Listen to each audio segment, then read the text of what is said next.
ونشهد أن لا إله إلا الله وحده لا شريك له ونشهد أن سيدنا ونبينا مولانا محمدا عبده ورسوله أرسله الله بالحق بشيرا ونذيرا وداعيا إلى الله بإذنه وسراجا منيرا أما بعد فقد قال الله تعالى في كلامه القديم أعوذ بالله من الشيطان الرجيم بسم الله الرحمن الرحيم إنما يعمر مساجد الله من آمن بالله واليوم الآخر وأقام الصلاة وآتى الزكاة ولم يخش إلا الله وعسى أولئك أن يكونوا من المهتدين أجعلتم سقاية الحاج وعمارة المسجد الحرام كمن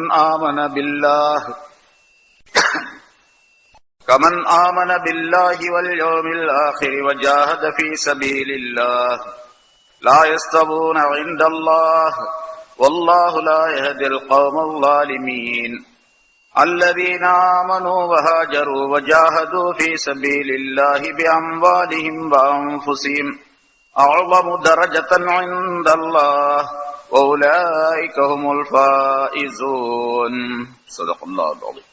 கண்ணியத்திற்குரிய பெரியோர்களே, சகோதரர்களே, அல்லாஹ் தஆலாவுடைய கிருபையால் 631வது வாரமாக தஃப்சீருடைய இந்த தொடர் பயான் இப்பொழுது ஆரம்பிக்கப்படுகிறது. இப்பொழுது வாசிக்கப்பட்ட இந்த ஆயத்துகளிலே மஸ்ஜிதுகளை, அல்லாஹுடைய மஸ்ஜிதுகளை நிர்வகிக்கக்கூடியவர்கள், அதை பராமரிக்கக்கூடியவர்கள் எப்படி இருக்க வேண்டும் என்பதை குறிப்பிடுகின்றார். இன்னமா யஅமுர் மசாஜித் அல்லாஹ், அல்லாஹுடைய மஸ்ஜிதுகளை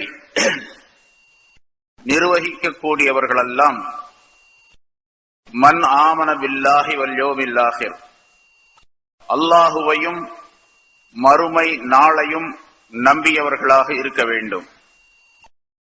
அகாமஸ் ஸலா, தொழுகையை அவர்கள் நிலையாக செய்து கொண்டிருக்க வேண்டும், நிலைநிறுத்த வேண்டும். ஆத்தஸ் ஸகாத், ஸகாத்தை கொடுத்து வரக்கூடியவர்களாக இருக்க வேண்டும். வலம் யக்ஷ இல்லல்லாஹ், அல்லாஹ்வை தவிர வேறு எவரையும் அஞ்சாதவர்களாக, பயப்படாதவர்களாக இருக்க வேண்டும். ஃபஅஸா உலாயிக அன் யகூனு மினல் முஹ்ததீன், அத்தகையவர்கள் நேர்வழி பெற்றவர்களிலே நிச்சயமாக அவர்கள் இருப்பார்கள், ஆகிவிடுவார்கள் என்று அல்லாஹ் தஆலா குறிப்பிடுகின்றார். மஸ்ஜிதுகள் சம்பந்தமாக பல்வேறு விதமான விளக்கங்கள் இதிலே தரப்பட்டு இருக்கின்றன. முஃபஸ்ஸிரீன்கள் இந்த ஒரு ஆயத்திற்கு ஏராளமான விளக்கங்களை சொல்லி காட்டுகின்றார்கள். இங்கே இன்னமா யஅமுரு, நிர்வாகம் செய்வதெல்லாம், மஸ்ஜிதுகளை நிர்வாகம் செய்வதெல்லாம் என்று சொல்லும் பொழுது யஅமுரு என்ற வார்த்தையை அல்லாஹ் தஆலா பயன்படுத்துகின்றான். யஅமுரு என்ற வார்த்தை இமாரத் என்ற வேர் சொல்லிலிருந்து பிறந்ததாகும். அதனுடைய அடிச்சொல், அசல் சொல் இமாரத் என்பது. இமாரத் என்று சொன்னால் கட்டடம் அப்படின்னு சொல்லுவோம். அது உருதுவிலும் கட்டடம் இமாரா என்பதாக சொல்லப்படும். ஆனால் இந்த இடத்துல இமாரத் என்பதற்கு, யாமுரு என்பதற்குள்ளே உள்ள இமாரத் என்பதற்கு பின்னால் உள்ள ஆயத்துகளுடைய அந்த விளக்கங்களை வைத்து பல பொருள்கள் செய்யப்பட்டிருக்கின்றன. மஸ்ஜிதை கட்டுவதும் இமாரத் என்பதிலே சேர்ந்ததுதான். அந்த மஸ்ஜிதை பாதுகாப்பதும் இமாரத் என்பதிலே சேர்ந்ததுதான். அந்த மஸ்ஜிதுகளை சுத்தப்படுத்துவது, தூய்மையாக வைத்துக் கொள்ளுவதும் இமாரத் என்பதிலே சேர்ந்ததுதான். அதற்கு வேண்டிய ஏற்பாடுகளை செய்வது, தொழ வைப்பதற்காக வேண்டி, அசான் சொல்லுவதற்காக வேண்டி, மற்ற வேலைகளை கவனிப்பதற்காக வேண்டி ஆட்களை நியமித்து அதற்குரிய ஏற்பாடுகளை செய்வது இன்திசாம் என்பதாக சொல்லப்படும். இதுவும் இமாரத் என்பதற்குள்ளே அடங்கும். அதே போன்று இமாரத் என்பதற்கு அல்லாஹுவை வணங்குவதற்காக வேண்டி மக்கள் வந்து சேருவதும் என்பதும் அதற்கு பொருளாகும். அல்லாஹுடைய வணக்கத்தை நிறைவேற்றுவதற்காக வேண்டி அந்த இடத்திலே வந்து கூடுவது, அல்லாஹுடைய மஸ்ஜிதிலே வந்து சேருவது என்பதும் பொருளாகும். அதே போன்ற இமாரத் என்பதற்கு அல்லாஹுவை திக்ர் செய்வதும், திலாவத்துல் குர்ஆன், குர்ஆனை ஓதுவதும் அதற்குள்ளே அடக்கமாகும். ஆக இப்படி ஒரு 7-8 விதமான அர்த்தங்கள் இமாரத் என்பதற்கு உண்டு. அத்தனை அர்த்தங்களும் இன்னமா யாமுரு என்பதற்குள்ளே இருக்கின்றது. அப்படின்னா எல்லா அர்த்தங்களையும் சேர்த்து வைத்துத்தான் அதற்கு விளக்கம் சொல்ல வேண்டும். இன்னமா யாமுர் மசாஜித் அல்லாஹ், அல்லாஹுடைய மஸ்ஜிதுகளை நிர்வாகம் செய்பவர்கள் எல்லாம் எப்படி இருக்க வேண்டும் என்றால், இங்கே முதல் அர்த்தம் நிர்வாகிகள் என்று எடுத்துக்கொள்வோம். நிர்வாகம் செய்யக்கூடியவர்கள் அவர்கள் எப்படி இருக்க வேண்டும் என்றால், மன் ஆமன பில்லாஹ், அல்லாஹ்வை அவர்கள் ஈமான் கொண்டவர்களாக நம்பியவர்களாக இருக்க வேண்டும். மஸ்ஜிதுகளிலே தலைவர்களாக, செயலாளராக, பொறுப்பாளிகளாக, அதாவது நிர்வாகம் செய்யக்கூடியவர்களாக இருப்பவர்கள் அல்லாஹ்வை நம்பியவர்களாக இருக்க வேண்டும், முதல் நிபந்தனை. இரண்டாவது அல் யௌமில் ஆஹிர், மறுமையை நம்பியவராக இருக்க வேண்டும். பொதுவாக சொல்ல போனால் ஈமான் கொண்டவராக இருக்க வேண்டும். ஈமானுடைய ஷர்த்துகள், நிபந்தனைகள் 6, 7 என்பதாக சொல்லுவோம். அல்லாஹுவை நம்புவது, ஆகிரத்தை நம்புவது, அவனுடைய வேதங்களை நம்புவது, அவன் தூதர்களை நம்புவது என்றெல்லாம் சொல்லுவோம். ஆனால் இந்த இரண்டுக்குள்ளே எல்லாம் அடக்கம். அல்லாஹுவை நம்புவது என்று சொல்லும் பொழுது ரசூலை நம்பாமல் அல்லாஹுவை நம்பினால் மட்டும் போதாது. அல்லாஹுவை மட்டும் நான் நம்புகின்றேன், ஈமான் கொள்ளுகிறேன், அல்லாஹ்வுடைய ரசூலை நான் நம்ப மாட்டேன் என்று சொன்னால் அவர் அல்லாஹையும் நம்பாதவர் தான், அவரும் மூமின் என்பதாக சொல்லப்பட மாட்டார். அதனால ஆமன பில்லாஹ் என்பதற்குள்ளே ரசூலும் சேர்ந்து கொள்வார்கள். வல் யௌமில் ஆஹிர், மறுமையை நம்புவது என்று சொல்லும் பொழுது அதற்குள்ளே மறுமை நாள் சம்பந்தப்பட்ட எல்லா விஷயங்களும் வந்துவிடும். சொர்க்கத்தை நம்புவது, நரகத்தை நம்புவது, கேள்வி கணக்கை நம்புவது, இறந்து விட்ட பின்னால் கபரிலே இருக்கக்கூடிய விஷயங்களை நம்புவது, அதற்கு பின்னால் எழுப்பப்பட்டு கேள்வி கணக்கு கேட்கப்படுவதை நம்புவது, மலக்குகளை நம்புவது, இவையெல்லாம் ஆகிரத்திற்குள்ளே வந்துவிடும். ஆக ஈமானுடைய நிபந்தனைகள் 7, 6 என்று சொல்லப்பட்டதெல்லாம் இந்த இரண்டுக்குள்ளே அடக்கம். அதனால் அல்லாஹ் பொதுவாக சொல்லிவிட்டான், மன் ஆமன பில்லாஹி வல் யௌமில் ஆஹிர். ஆக முதல் நிபந்தனை ஈமான் கொண்டிருக்க வேண்டும். நிர்வாகிகளாக இருக்கக்கூடியவர்கள் மூமின்களாக, முஸ்லிம்களாக இருக்க வேண்டும், அல்லாஹ்வை நம்பி வாழக்கூடியவர்களாக இருக்க வேண்டும். முஷ்ரிக்குகளாக, காபிர்களாக, யூதர்களாக, கிறிஸ்தவர்களாக, மஜூசிகளாக, வேறு எந்த இனத்தவராகவும் எந்த மதத்தவராகவும் இருக்கக்கூடாது. எந்த மதத்தாரும் நிர்வாகத்திற்கு தகுதி இல்லாதவர்கள் என்பதை அல்லாஹ் குறிப்பிடுகின்றார். ஆக முதல் நிபந்தனை ஈமான் கொண்டிருக்க வேண்டும் என்று அல்லாஹ் தஆலா குறிப்பிடுகின்றார். ஏனென்று சொன்னால் அல்லாஹ் தஆலாவுடைய இந்த வீடு ஷிர்கை விட்டும் மனிதர்களை சுத்தப்படுத்துவதற்காக வேண்டி ஏற்படுத்தப்பட்ட வீடு. அல்லாஹுடைய வீடு இது ஷிர்கை விட்டும் மனிதர்களையும் மனித உள்ளங்களையும் சுத்தப்படுத்துவதற்காக ஏற்படுத்தப்பட்ட வீடு. ஒரு முஷ்ரிக்கான மனிதர் ஒரு மஸ்ஜிதுக்கு நிர்வாகியாக ஆக்கப்பட்டால் அவர் சொல்லுகின்றார், நான் இந்த இடத்திலே எந்த விதமான ஷிர்கான காரியங்களையும் செய்ய மாட்டேன், ஷிர்க் என்றால் எனக்கு பிடிக்காது, ஷிர்கான காரியங்களை செய்யக்கூடிய பழக்கம் என்னிடத்தில் இல்லை, நான் ஒரே கடவுள் ஒன்றே என்று நம்பக்கூடியவன் தான் என்றெல்லாம் அவர் சொல்லுகின்றார். ஆனால் ஈமான் கொள்ளவில்லை. ஈமான் கொள்ளுவது வேறு, கடவுள் ஒருவர் தான் என்று சொல்லுவது வேறு. எல்லா இந்துக்களும் அப்படித்தான் சொல்லுகின்றார்கள். ஒன்றே குலம், ஒருவனே தேவன் அப்படின்னு சொல்றாங்க. ஆனா சொல்லுவது என்பது வேறு, ஈமான் கொள்வது என்பது வேறு. ஈமானுக்கு என்ன நிபந்தனைகள் இருக்கின்றவோ அவை எல்லாம் சேர்த்து அவர் நம்பிக்கை கொண்டு நாவால் மொழிய வேண்டும். அதற்கு பேர் தான் ஈமான் என்பதாக சொல்லப்படும். அப்படி இல்லாமல் இருந்தால் அவர் ஈமானுக்குள்ளே வர முடியாது, மஸ்ஜிதுக்கு நிர்வாகியாக வர முடியாது.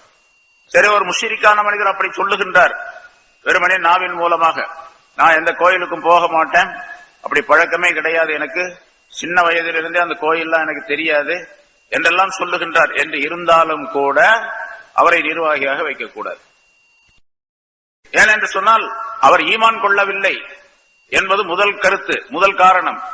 இரண்டாவது, அவர் ஷிர்க் உடையவராக இருக்கின்ற காரணத்தால், ஷிர்க் வைத்து வணங்கவில்லை என்று சொன்னாலும் கூட ஷிர்க்கை விட்டு அவர் இன்னும் நீங்கவில்லை என்ற காரணத்தால் அந்த ஷிர்க்கை அல்லாஹ் தஆலாவுடைய வீட்டிலே கொண்டு வந்து நுழைத்து விடுவதற்கு காரணமாக அவர் ஆகிவிடுவார். ஆகவே அவரை வைக்கக்கூடாது என்பது பொருளாகும். சரி, அதே போல அடுத்து அல்லாஹ் தஆலா சொல்லுகின்றான், வஅகாமஸ் ஸலா, தொழுகையை நிலைநிறுத்தக்கூடியவராக அவர் இருக்க வேண்டும். தொழுகையை சரியாக செய்யக்கூடியவராக, மஸ்ஜிதுகளிலே நிர்வாகிகளாக இருக்கக்கூடியவர்கள் தொழுகையை பேணுதலாக நிரந்தரமாக செய்து வரக்கூடியவர்களாக, தொழுது வரக்கூடியவர்களாக இருக்க வேண்டும். தொழாதவர்களை மஸ்ஜிதுடைய முத்தவல்லியாக, செயலாளராக, உறுப்பினர்களாக போடவே கூடாது என்பதும் அல்லாஹ்தாலாவுடைய இந்த ஆயத்தினுடைய கருத்து. இல்ல ஹஜ்ரத், அவரை போட்டா அப்புறம் தொழுதுக்குவாரு அப்படின்னு சொல்றவங்களும் உண்டு. அவர் நிர்வாகியா போட்டுட்டாங்கன்னா மறுபடியும் தொழுதுக்குவாரு வந்து அப்படின்னு சொல்லி. இங்க ஹஜ்ரத் ஒருத்தட்ட சொன்னாங்க, ஒரு பள்ளியாசல் ஒரு மஸ்ஜிதுக்கு அவங்க போகும்போது சொன்னாங்க அந்த மக்கள், ஹஜ்ரத் இங்க உள்ள நிர்வாகிகள் சில பேர் தொழுவ மாட்டேங்கிறாங்க, கொஞ்சம் சொல்லுங்க ஹஜ்ரத் அப்படின்னு. ஹஜ்ரத் சொன்னாங்க அவங்கள்ட்ட, தொழக்கூடியவர்களா பார்த்து முதல் நிர்வாகியா போடுங்க, தொழாதவரை கொண்டு வந்து போட்டுக்கிட்டு தொழுங்கன்னு சொல்றதை விட நீங்க தொழக்கூடியவர்களை பார்த்து முதல் நிர்வாகிய போட்டுங்க அப்படின்னு சொன்னாங்க. அது மாதிரி முதல்ல தொழக்கூடியவர் நிரந்தரமாக தொழுகை சம்பந்தப்பட்ட விஷயத்திலே முஹாஃபலத், தொழுகையை எப்படி தொழ வேண்டும் என்று அல்லாஹ் சொல்லி இருக்கின்றானோ, ரசூல் சொல்லி இருக்கின்றார்களோ அந்த முறைப்படி தொழக்கூடியவராக இருக்கின்றாரா என்பதை பார்த்து அவரை நியமனம் செய்ய வேண்டும் என்பது இதனுடைய விளக்கமாகும்.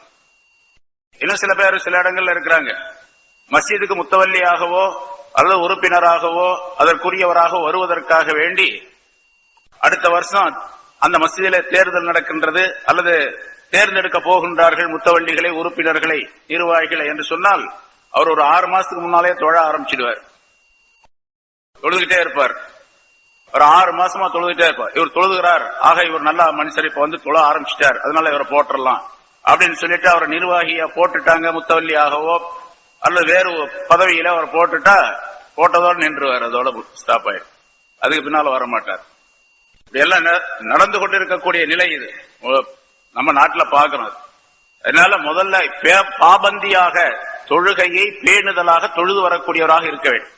அதனால அல்லாஹ்தாலா குர்ஆன்ல பொதுவாக தொழக்கூடிய விஷயத்தை பற்றி சொல்லும் பொழுது அகீமுஸ்ஸலா, தொழுகையை நிலை நிறுத்துங்கள் என்றுதான் சொல்லுகின்றான் அல்லாஹ்தாலா.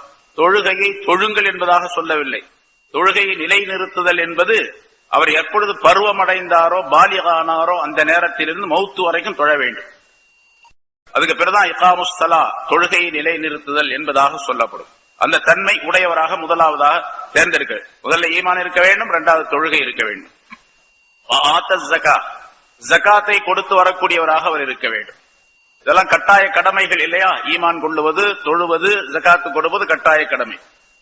கட்டாயமான கடமையை, தன் மீது விதியாக்கப்பட்ட கட்டாயமான கடமையை செய்யாத ஒரு மனிதர் முத்தவல்லியாகவோ உறுப்பினராகவோ நிர்வாகியாகவோ போடப்படும் பொழுது கடமை அல்லாத காரியத்திலே அலட்சியம் காட்டக்கூடியவராக ஆகிவிடுவார்.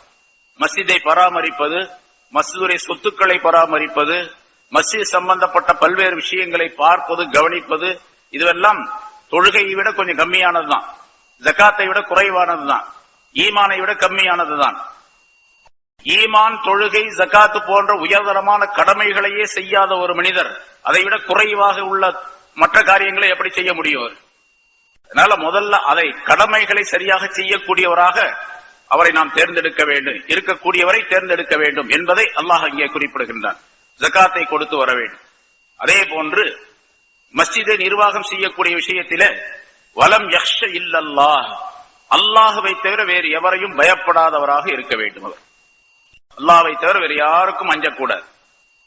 அதாவது மஸ்ஜிதுடைய நிர்வாகத்துடைய விஷயத்திலே பல்வேறு விதமான சூழ்நிலைகள் ஏற்படும். இங்கே மஸ்ஜிதிலே பொதுவாக பணப்புழக்கம் இருக்கும், பொருளாதாரத்தினுடைய நிலை ஏற்படும். அதிகமான பொருள் இருக்கும் பொழுது அதை எப்படி பராமரிக்க வேண்டும், குறைவான பொருள் இருந்தால் எப்படி பராமரிக்க வேண்டும், பொருளாதாரத்தை எப்படி சேமிக்க வேண்டும், பொருளாதாரத்தை எதற்காக வேண்டி செலவு செய்ய வேண்டும், மஸ்ஜிதுக்கு வக்ஃப் செய்யப்பட்ட பொருள்களை எப்படி பயன்படுத்த வேண்டும் என்றெல்லாம் தெரிந்து கொள்ளக்கூடிய சூழ்நிலை இருக்க வேண்டும். பல பேர் கேட்கிறாங்க, மஸ்ஜிதுக்கு முத்தவல்லியா ஒருத்தர் இருக்கிறாரு அல்லது உறுப்பினராக இருக்கிறார், அவர் மஸ்ஜிதுடைய பொருளை எடுத்துட்டு போய் தன்னுடைய சொந்த உபயோகத்துக்காக பயன்படுத்துகின்றார் அப்படின்னு சொல்றாங்க சில பேர். இதெல்லாம் கூடாது. மஸ்ஜிதுக்கு வக்ஃப் செய்யப்பட்ட பொருள், பொதுவாக வக்ஃப் செய்யப்பட்ட பொருள் எதுவாக இருந்தாலும், குறிப்பாக மஸ்ஜிதுக்கு வக்ஃப் செய்யப்பட்ட பொருளை எதற்காக வேண்டி வக்ஃப் செய்யப்பட்டதோ அதற்கு மட்டுமே பயன்படுத்த வேண்டும். அது அல்லாத வேறு எந்த வேலைக்கும் பயன்படுத்தக்கூடாது. அதே மாதிரி மஸ்ஜிதிலே ஒருவர் வேலை செய்கின்றார், இமாம் ஒருத்தர் இருக்கிறார், மஸ்ஜித் இருக்கின்றார், வேலைக்காரர்கள் இருக்கின்றார்கள், இங்கே வேலை செய்வதற்காக வேண்டி நியமனம் செய்யப்பட்டிருக்கின்றார்கள். ஒவ்வொருவருக்கும் என்னென்ன வேலை என்பதாக அந்த வேலை மஸ்ஜிதுடைய வேலைக்காக வேண்டி நியமிக்கப்பட்ட அந்த பணியாளரை, அவர் யாராக இருந்தாலும் சரி, அவரை நிர்வாகிகளாக இருக்கக்கூடியவர்கள் தங்களுடைய சொந்த வேலைக்கு பயன்படுத்தக்கூடாது. இங்க வா, வீட்டுல போய் அதை எடுத்துட்டு வா, இதை எடுத்துட்டு வா என்று சொல்லுவதும் கூடாது. ஏனென்று சொன்னால் அவர் இவருடைய வேலைக்காக நியமிக்கப்படவில்லை. அவருக்கு சம்பளம், அவருக்கு ஊதியம் மஸ்ஜிதுடைய பொருளில் இருந்து கொடுக்கப்படுகின்றது. இவர் தன்னுடைய சொந்த வேலைக்காக வேண்டி அவரை அனுப்பினால் அவரிடத்தில் சொல்லிக் கொள்ள வேண்டும், உனக்கு நான் இந்த வேலையை சொல்றேன், உனக்கு தனியா அதுக்கு நான் கூலி கொடுத்துறேன், காசு கொடுக்கிறேன், நீ போய் அந்த வேலையை செஞ்சுட்டு வர முடியுமா என்று அவருடைய ஓய்வு நேரத்திலே, அதாவது மஸ்ஜிதுடைய வேலை அல்லாத நேரத்திலே அவரிடத்தில் வேலை வாங்கலாம். ஆனால் அனுமதி பெற்றுக் கொள்ள வேண்டும், அவரிடத்தில் அனுமதி பெற்றுக் கொள்ள வேண்டும். பொதுவாக இது மற்றவர்களுக்கும் தெரிந்திருக்கக்கூடிய நிலை இருக்க வேண்டும். மற்றவர்களுக்கு தெரியாம இருந்துச்சுன்னு வச்சுங்க, இவர் எப்ப பார்த்தாலும் நான் பார்த்துக்கிட்டே இருக்கிறேங்க, அந்த ஆளை மஸ்ஜிதுல வேலை செய்யக்கூடியவர் தன்னுடைய வீட்டு வேலை பூரா அவர்கிட்ட தான் வாங்கிக்கிறாரு அப்படின்னு மற்றவர்கள் குறை சொல்லக்கூடிய சூழ்நிலை ஏற்படக்கூடாது. சரி, அது இல்லாம தவிர்த்துக் கொள்வதுதான் மிக நல்லது, உத்தமமானது.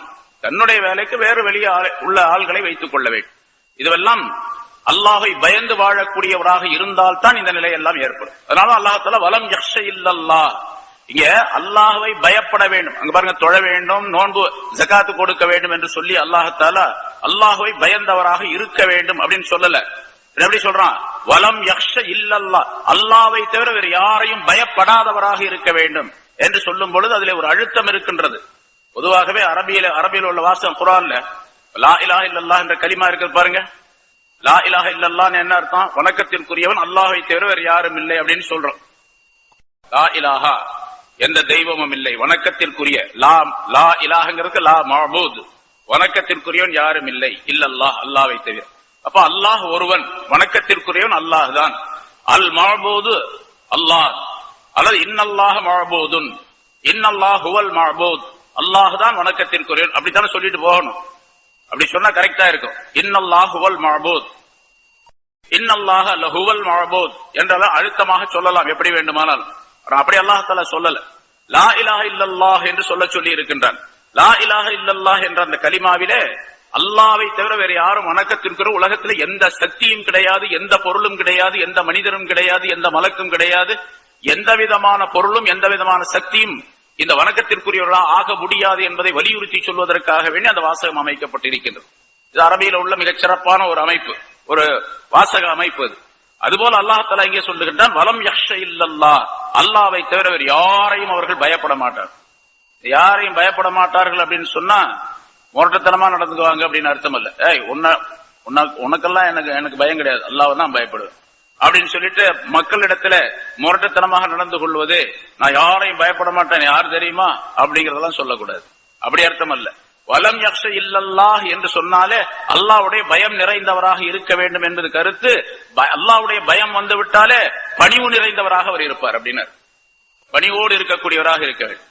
ஏன்னா ஒரு மஸ்ஜிதுக்கு நிர்வாகியாக இருக்கக்கூடியவர் அந்த மஸ்ஜித் சம்பந்தப்பட்ட எத்தனை மனிதர்கள் இருக்கின்றார்களோ அந்த மஹல்லாவில அத்தனை மனிதர்களுக்கும் பொறுப்பாளியாக அவர் ஆகிவிடுகின்றார். அத்தனை மனிதர்களையும் கவனிக்க வேண்டிய கடமை அவருக்கு இருந்து கொண்டிருக்கின்றது. அத்தனை மனிதர்களுடைய நல்லது கெட்டதுகளை எல்லாம் கவனித்து தீர்ப்பு செய்யக்கூடிய பொறுப்பு அவருக்கு இருக்கின்றது. அவர்களை வழிநடத்தக்கூடிய பொறுப்பு அவருக்கு இருக்கின்றது. ஆகவே அவர் அல்லாஹ்வை தவிர வேறு யாரையும் பயப்படாமல் அல்லாஹ் மட்டுமே பயந்து அல்லாஹ்வுடைய கட்டளைகளை இந்த மஸ்ஜிதுகளிலே மக்கள் செய்வதற்காக வேண்டி, மக்கள் தொழுகை, நோன்பு, ஜகாத்து போன்றவற்றை மஸ்ஜிதிலே நிறைவேற்றுவதற்காக வேண்டி, மஸ்ஜிதிலே ஜிக்ரு, திலாவத்துல் குர்ஆன் ஆகியவை நிறைவேறுவதற்காக வேண்டி என்னென்ன வேலைகளை செய்ய வேண்டுமோ அந்த வேலைகளை அல்லாஹ்வுக்கு பயந்து அவர் செய்யக்கூடியவராக இருக்க வேண்டும் என்பது பொருளாகும். அஸா உலாயிக அன் யகூனு மினல் முஹ்ததீன், இத்தகையவர்கள் நிச்சயமாக, இந்த அஸா அப்படிங்கிற வார்த்தை ஆலிம்களுக்கு தெரியும். பொதுவாக இப்படி இருக்கலாம், இப்படி இருக்கக்கூடும் அப்படிங்கிறதுக்காக வரும். இருக்கலாம் என்பதற்காக வரக்கூடிய ஒரு வார்த்தை அஸா என்பது. அஸா ஐன் சீன் அஸா, அது ஐன் சீன் அஸா. ஆனா அல்லாஹ் தஆலாவுடைய விஷயத்திலே குர்ஆன்ல சொல்லப்பட்ட அல்லாஹ் சம்பந்தப்பட்ட விஷயம் வந்தால் அந்த அஸா என்பது தஹ்கீகை குறிக்கும், அதாவது உறுதியான நிலையை குறிக்கும். அஸா உலாயிக, நிச்சயமாக அத்தகையவர்கள் அன் யகூனு முஹ்ததீன் மினல் முஹ்ததீன், அவர்கள் நேர்வழி பெற்றவர்கள் உள்ளவர்களாக நிச்சயமாக ஆகிவிடுவார்கள் என்பதாக பொருளாகுகிறது.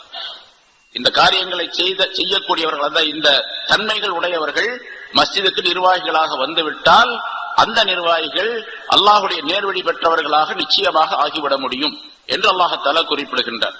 ஆக மஸ்ஜித் சம்பந்தப்பட்ட விஷயத்தை அல்லாஹ் தஆலா இதிலே குறிப்பிட்டு மஸ்ஜிதுகளை நிர்வாகம் செய்யக்கூடியவர்கள் இப்படித்தான் இருக்க வேண்டும் என்று அல்லாஹ் தஆலா குறிப்பிடுகின்றார். அதில் குறிப்பாக மூமின்களாக இருக்க வேண்டும், முஸ்லிம்களாக இருக்க வேண்டும் என்பது ஷர்தான் முதல் நிபந்தனையாகும். ஆனா நிறைய பார்க்கிறோம், இந்த நிபந்தனைகள் எல்லாம் இல்லாததின் காரணமாகத்தான் பல மஸ்ஜிதுகளிலே குழப்பங்கள் ஏற்படுகின்றன.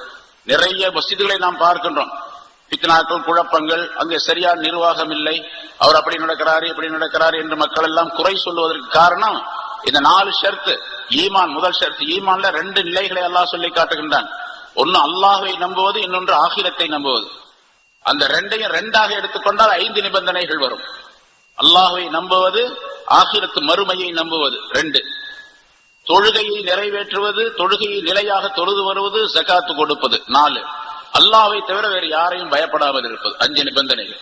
இந்த 5 நிபந்தனைகள் உள்ளவர் தான் மஸ்ஜிதுக்கு நிர்வாகியாக வர முடியும். வந்தால் அவர்கள் மிகப்பெரிய நேர்வழி பெற்றவர்களாக ஆகிவிடுவார்கள். எந்த விதமான குறையும் இல்லாமல் நிர்வாகம் நடந்து கொண்டிருக்கும் என்பதாக பொருளாகும்.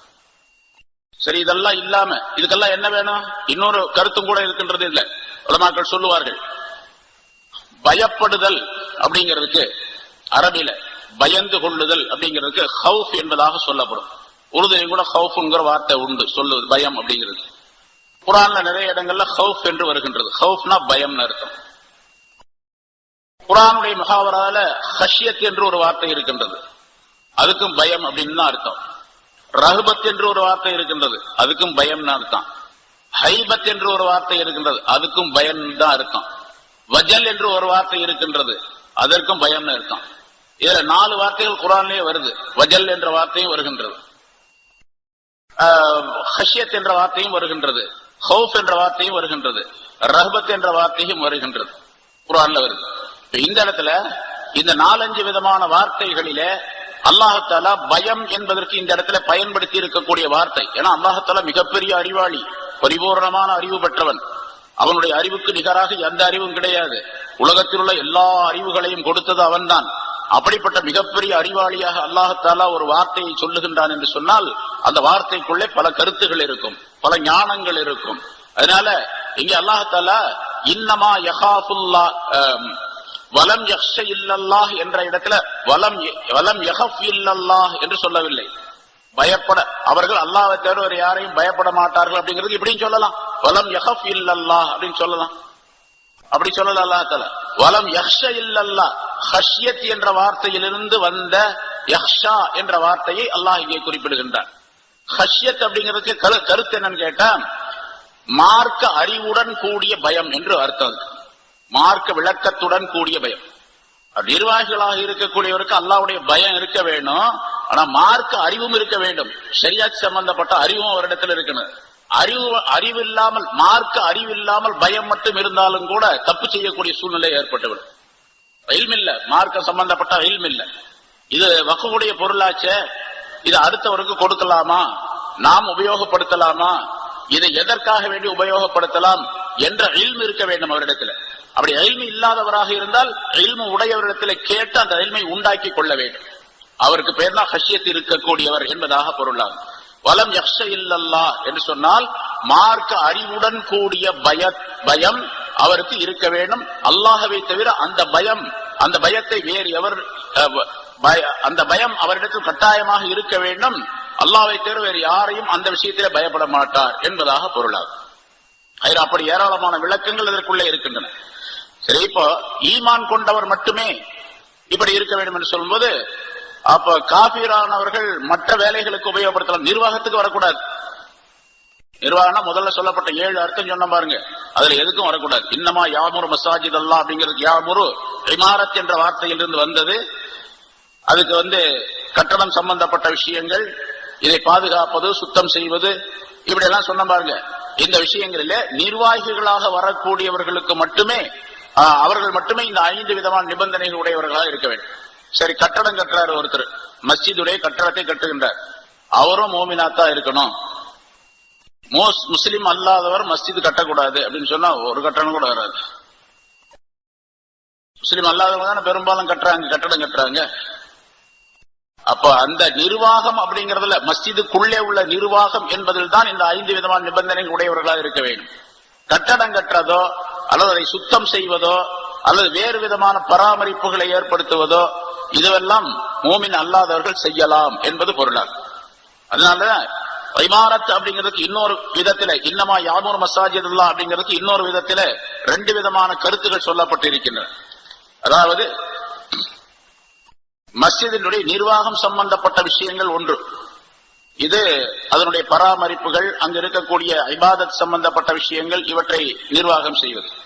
இன்னொன்று கட்டடம் கட்டுவது, அதை பராமரிப்பது, அதை சுத்தமாக வைத்துக் கொள்வது, அதற்கு தேவையான விஷயங்களை கவனிப்பது, இவையெல்லாம் வெளித்தோற்றமான விஷயங்கள். இந்த வெளித்தோற்றமான விஷயங்களிலே முஸ்லிம் அல்லாதவர்களை மூமின் அல்லாதவர்களை பயன்படுத்திக் கொள்ளலாம் என்பதும் இதற்குரிய விளக்கமாக சொல்லப்பட்டிருக்கிறது. உலமாக்கள் இந்த ஹதீஸுடைய இந்த ஆயத்தினுடைய விளக்கத்திலே குறிப்பிடுகின்றார்கள், வலில் முஸ்லிமீன அன் யக்பலு மினல் காஃபிரி மஸ்ஜிதன் பனாஹு காஃபிருன் அவ் அவ்ஸா பிபினாஇஹி அவ் தர்மீமிஹி இதா லம் யகுன் ஃபீ தாலிக வரருன் தீனியுன் வலா சியாசியுன். அதாவது ஒரு காஃபிரிடத்திலிருந்து ஒரு மஸ்ஜிதை கட்டி தருவதாக அவர் சொல்லுகின்றார் என்று சொன்னால் அவரிடத்திலிருந்து அதை ஏற்றுக்கொள்ளலாம். ஒரு முஸ்லிமுக்கு அது கூடும். ஒரு காஃபிரானவர் ஒரு மஸ்ஜிதை கட்டி தருகின்றேன் என்று சொல்லுகின்றார், அல்லது மஸ்ஜிதுக்காக வேண்டி ஏதாவது பொருள் தருவதாக சொல்லுகின்றார், அதை ஏற்றுக்கொள்வது கூடும்.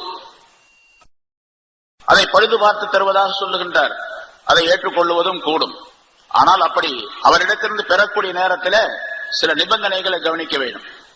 அவர் கொடுக்கக்கூடிய பொருள் ஹராம் அல்லாததாக இருக்க வேண்டும். ஹராமான சம்பாத்தியமாக இருக்கக்கூடாது. ஹராமான சம்பாத்தியமாக இருந்தால் அது காபிரிடத்திலிருந்து மட்டுமல்ல முஸ்லிம்களிடத்திலிருந்தும் பெறக்கூடாது, இல்லையா? ஹராமான பொருளாக இருந்தால் மஸ்ஜிதுடைய செலவுகளுக்காக வேண்டி, பராமரிப்புக்காக வேண்டி, கட்டுமானத்திற்காக வேண்டி முஸ்லிம்களிடத்திலிருந்தும் பெறக்கூடாது, அதுவும் ஹராம். காபிர்களிடத்திலிருந்து தாராளமாக அது பெறக்கூடாது என்ற சட்டம் அது முன்னிலைப்படுத்தப்படும். ஒரு விஷயம், அதாவது ஹராமான பொருளாக இருக்கக்கூடாது. இரண்டாவது, அப்படி ஒரு காபிரான மனிதர் பொருள் கொடுப்பதின் காரணமாக அல்லது ஒரு மஸ்ஜிதை கட்டி கொடுப்பதின் காரணமாக தீன் சம்பந்தப்பட்ட எந்த இடையூறும் ஏற்படக்கூடாது. அவர் கட்டடம் கட்டி கொடுக்கிறாரு அல்லது ஏதாவது பொருள் கொடுக்கிறாரு, அதை கொடுத்ததின் காரணமாக அவர் நிர்வாகத்தில் தலையிடுகின்றார். இதை செய்யாதீங்க, இதை செய்யுங்க, இதை செய்யாதீங்க அப்படின்னு ஏதாச்சும் அபிப்பிராயங்கள் சொல்ல ஆரம்பிக்கிறார். அல்ல தீனுடைய விஷயத்துல நான் அந்த மாதிரி நிறைய பொருள் கொடுத்திருக்கிறேன், எனக்கும் ஒரு உரிமை இருக்கின்றது, நான் நிர்வாகத்துக்கு வரல, இருந்தாலும் கூட அபிப்பிராயம் சொல்ற நீங்க ஏற்றுக்கொள்ளுங்கள் என்பதாக சொல்லி அந்த நிர்வாகிகளுக்கு இவர் உத்தரவு போடுகின்றார். இதை செய்யுங்க, இதை செய்யாதீங்க, இன்னென்ன காரியத்தை செய்யக்கூடாது, இன்ன காரியத்தை செய்யலாம் என்பதாக அவர் சொல்லுகின்றார். இது தீனிய வரர், தீன் சம்பந்தப்பட்ட இடையூறுகள் அவரிடத்திலிருந்து வருகின்றது. அந்த மாதிரி நிலை இருந்தால் அவருடைய பொருளை ஏற்றுக்கொள்ளக்கூடாது. அவர் கட்டடம் கட்டி கொடுத்தால், மசீது கட்டி கொடுத்தால் அதை ஒப்புக்கொள்ளக்கூடாது. அவர் கொடுத்துட்டு போயிடுறாரு, அவருக்கும் அதுக்கு மற்ற சம்பந்தமே இல்லை என்று இருந்தால் ஹலாலான பொருள் தான் ஏற்றுக்கொள்ளலாம். அதே மாதிரி ஒருத்தர் பொருள் கொடுக்கின்றார், தீன் சம்பந்தப்பட்ட விஷயத்திலே அவர் எந்த விதமான அதிகாரம் செலுத்துவது கிடையாது, ஆனா அரசியல் சம்பந்தப்பட்ட விஷயத்திலே அவர் தலையிடுகின்றார். பொருள் கொடுக்கின்றார், நிறைய பொருள் கொடுத்து எல்லா உதவிகளையும் செய்கிறார். இப்ப அப்படி ஒரு சூழ்நிலை பல இடங்கள்ல இருக்குது. நம்முடைய நாட்டில் நம்ம பார்க்கிறோம், மஸ்ஜிதுக்காக வேண்டி இந்த மாதிரி உதவிகளை எல்லாம் நிறைய செஞ்சுட்டு எங்க கட்சிக்காரருக்காக வேண்டி நீங்க ஓட்டு போடணும், ஓட்டு போட வேண்டும் என்று உங்களுடைய மஸ்ஜிதுகளில் இருக்கக்கூடிய இமாம்களிடத்துல சொல்லி ஜும்மாவில் சொல்லுங்க, பிரச்சாரம் செய்ய சொல்லுங்க, வலியுறுத்தி சொல்லுங்க என்பதாகவெல்லாம் அவருடைய தலையீடு, அரசியல் தலையீடு ஏற்பட்டு விடுகின்றது. இந்த மாதிரி உள்ள சூழ்நிலை இருந்தாலும் அவர்களிடத்திலிருந்து பொருள் பெற்றுக் கொள்ளக்கூடாது. ஆக தீன் சம்பந்தப்பட்ட தலையீடோ இடையூறோ அல்லது அரசியல் சம்பந்தப்பட்ட தலையீடோ இடையூறோ ஏற்பட்டால் அப்பொழுது செய்யக்கூடாது. அது அல்லாத மற்ற எந்த நிலை இருந்தாலும் சரி, அவர்கள் கொடுத்துட்டு போயிடுறாங்க என்று இருந்தால் அதை பெற்றுக் கொள்வதற்கு அனுமதி உண்டு என்பதும் இந்த ஆயத்தின் மூலமாக பெறப்படக்கூடிய கருத்தாகும். அதிகாரம் செலுத்தக்கூடாது அவர், அதான் கருத்து.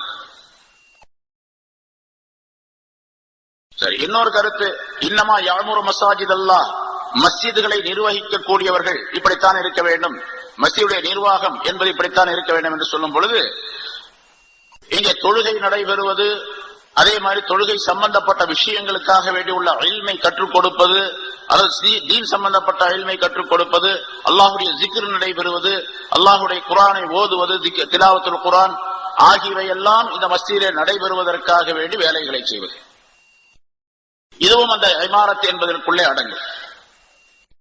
அல்லாஹ் தஆலா ஒரு விஷயத்தை மஸ்ஜித் சம்பந்தப்பட்டு இங்கே சொல்லி இருக்கின்றான் என்று சொன்னால், மூமினாக இருக்கக்கூடியவர்கள் அதை எப்படியெல்லாம் பராமரிக்க வேண்டும் என்பதை வலியுறுத்தி, அதை மனிதர்கள் தெரிந்து கொள்வதற்காக, மூமின்கள் தெரிந்து கொள்வதற்காக இந்த கருத்துக்களை எல்லாம் அல்லாஹ் தஆலா குறிப்பிடுகின்றான் என்பதாக விளக்கப்பட்டிருக்கின்றது.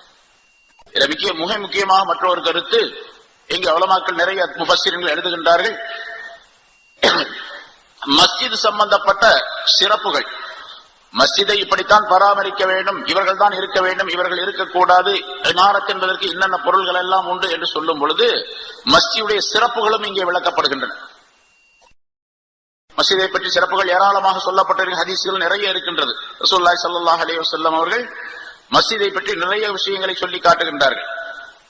சில ஹதீசுகள், அதாவது நூற்றுக்கணக்கான ஹதீசுகள் இருக்கின்றன. சில ஹதீசுகளை நாம் தெரிந்து கொள்வது கட்டாயமாகும்.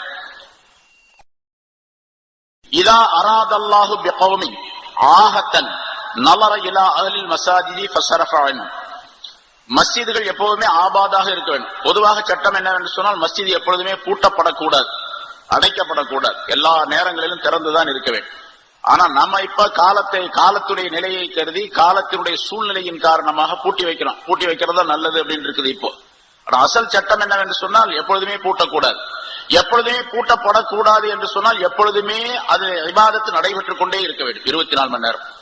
மஸ்ஜித் நபவியில எப்ப பார்த்தாலும் ஜனங்க இருந்துகிட்டே இருப்பாங்க, எப்பொழுது பார்த்தாலும் சஹாபாக்கள் இருந்து கொண்டே இருப்பார்கள். இரவு நேரத்திலோ பகல் நேரத்திலோ அது அப்படிங்கிற பாகுபாடெல்லாம் கிடையாது.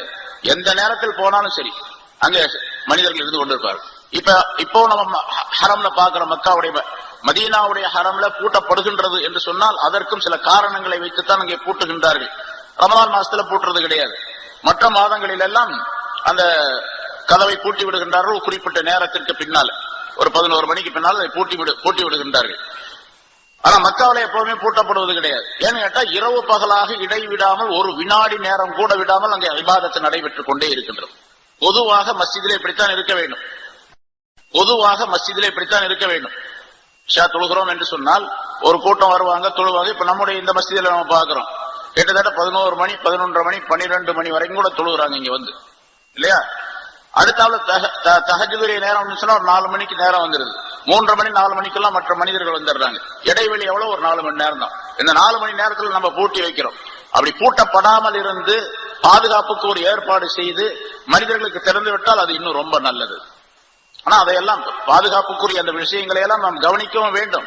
அது இல்லாமல் வெறுமனை திறந்து வைப்பது என்பது பிறகு அது பலவிதமான இடையூறுகளுக்கு காரணமாக ஆகிவிடும். அதையெல்லாம் கவனித்து செய்ய வேண்டும்.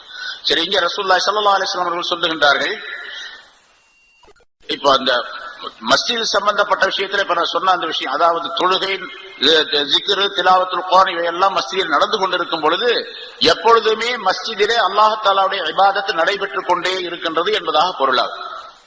சரி, அல்லாஹ் தஆலா பல நேரங்களிலே, சில நேரங்களிலே ஏதேனும் ஒரு ஆபத்தை மனித சமுதாயத்திற்கு அனுப்புகின்றான். அப்படி மனித சமுதாயத்திற்கு ஒரு ஆபத்தை அல்லாஹ் தஆலா அனுப்ப நாடினால் மஸ்ஜிதுகளில் உள்ளவர்களை அல்லாஹ் தஆலா பார்க்கின்றான்.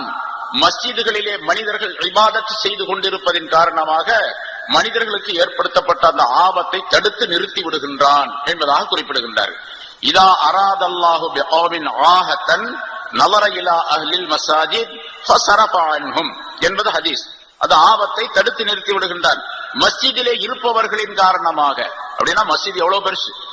இதே மனிதர்கள் வீட்டுல இருந்தாங்க, அல்லது ஏதாவது ஒரு விழாவில கலந்துகிட்டு இருக்கிறாங்க, அல்லது ஒரு மண்டபத்தில் இருக்கிறாங்க, அல்லது ஒரு மாளிகையில் இருக்கிறாங்க, அங்கெல்லாம் அப்படி செய்யப்பட மாட்டார். அங்க இருக்கக்கூடியவர்கள் எவ்வளவு பெரிய மனிதர்களாக இருந்தாலும் சரி, மஸ்ஜிதில் இருக்கக்கூடியவர்களை கவனித்து மட்டுமே அந்த ஆபத்தை தடுத்து நிறுத்தப்படுகின்றது என்பதாக குறிப்பிடுகின்றார். அல்லாஹ் தஆலா சொல்லுவதாக ரசூலுல்லாஹி ஸல்லல்லாஹு அலைஹி வஸல்லம் சொல்லுகின்றார்கள்.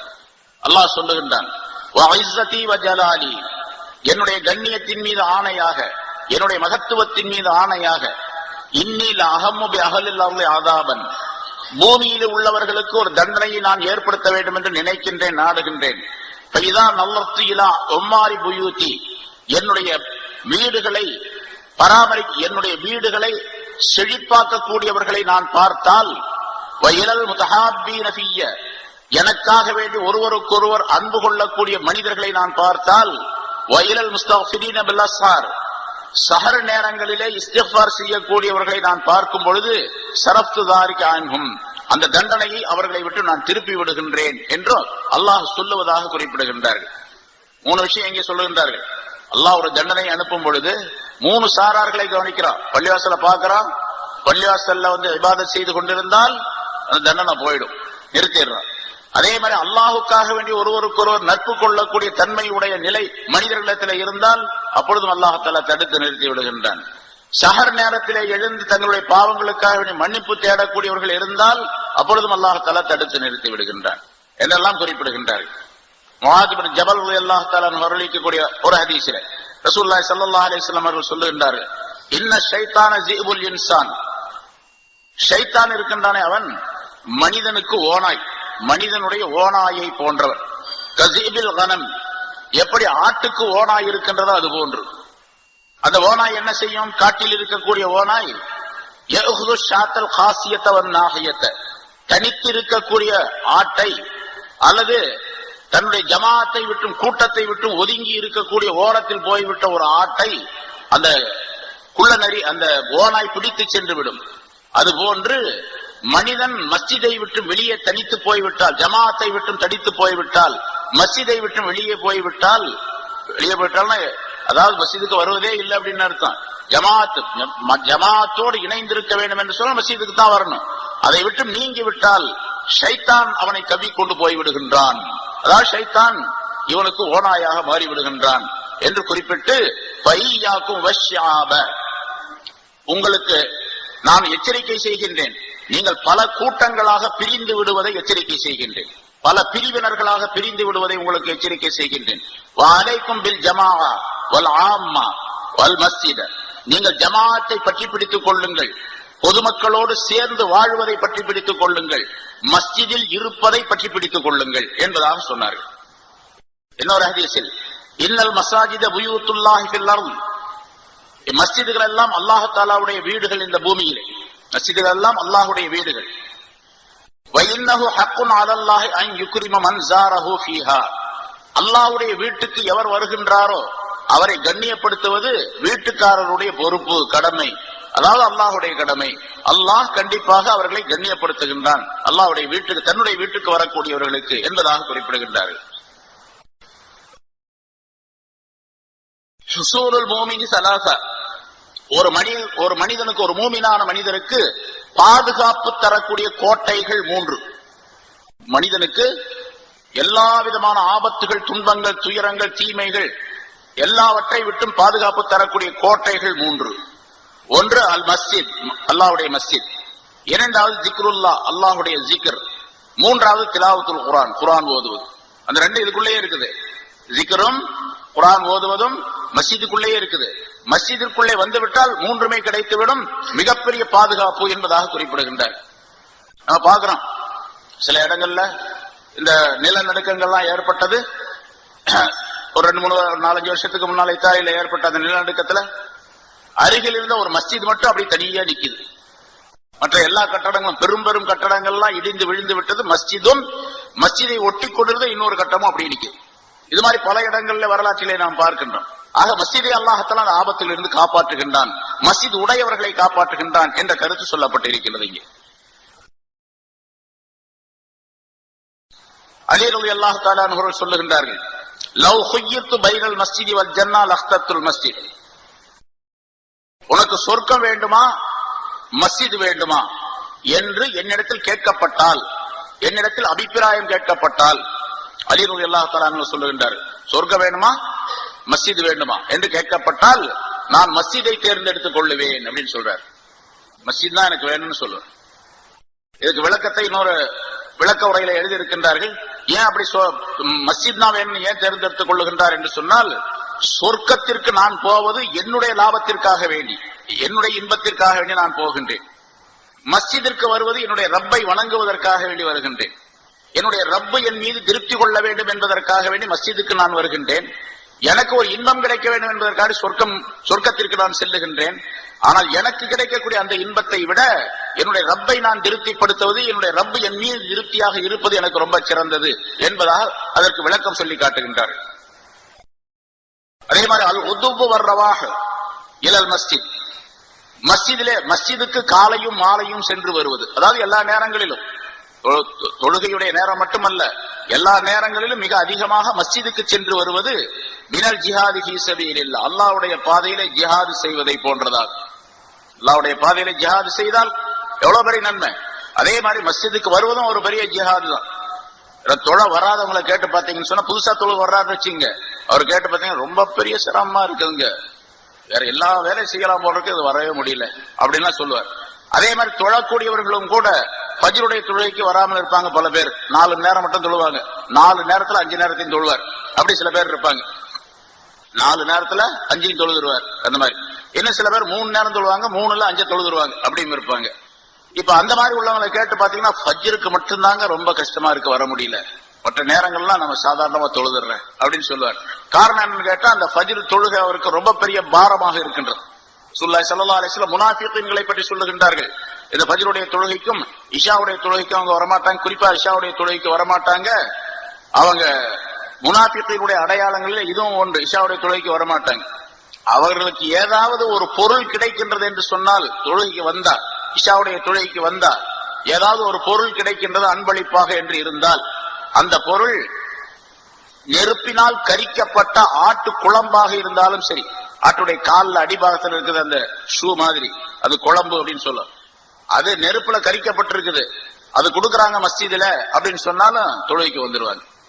இப்போ நிறைய இருக்கு, அந்த மாதிரி இருக்குது. ஏதாவது ஷீரணி கொடுக்கறாங்க அப்படின்னு சொன்னா கூட்டம் நிறைய வரும்.